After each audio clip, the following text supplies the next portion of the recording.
બનાસકાંઠાના વેપારી કેન્દ્ર ડીસા શહેર માટે મોટી વિકાસની ભેટ મળી છે। રાજ્ય સરકાર દ્વારા ₹8,81,00,000ના ખર્ચે ડીસા બસ સ્ટેશનના આધુનિક નવીનીકરણની કામગીરીનો પ્રારંભ કરવામાં આવ્યો છે। વન અને પર્યાવરણ, ક્લાઇમેટ ચેન્જ તથા વાહન વ્યવહાર રાજ્યમંત્રી પ્રવીણભાઈ માળીની ઉપસ્થિતિમાં ડીસા ખાતે બસ સ્ટેશનના નવીનીકરણની કામગીરીનો પ્રારંભ કરાયો હતો। ખાસ વાત એ રહી કે મંત્રીએ આ વિકાસના કાર્યનો પ્રારંભ એક દીકરીના વરદ હસ્તે કરાવીને સ્ત્રી શક્તિ અને પરંપરાનું સન્માન કર્યું હતું।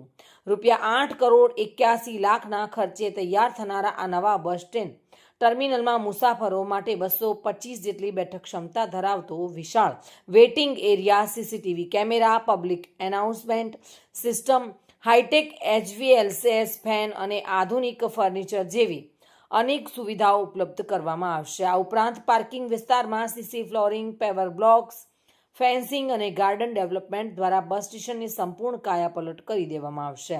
આ પ્રસંગે મંત્રી પ્રવીણભાઈ માળીએ ખાસ જણાવ્યું હતું કે વડાપ્રધાન નરેન્દ્ર મોદી અને મુખ્યમંત્રી ભૂપેન્દ્રભાઈ પટેલના નેતૃત્વમાં રાજ્ય સરકાર છેવાડાના માનવી સુધી સુવિધાઓ પહોંચાડવા માટે પ્રતિબદ્ધ છે।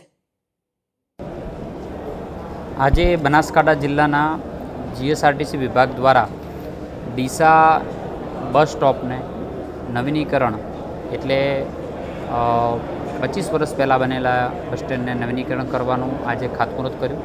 સાથે પાલનપુરની અંદર વર્કશોપનું 4.5 કરોડના ખર્ચે આજે લોકાર્પણ કરવામાં આવ્યું છે। એમાં પ્રેરક ઉપસ્થિત માન્ય ધારાસભ્ય શ્રી અનિકેતભાઈના પ્રેરક ઉપસ્થિતિની અંદર આ કાર્યક્રમ સંપન્ન થયો।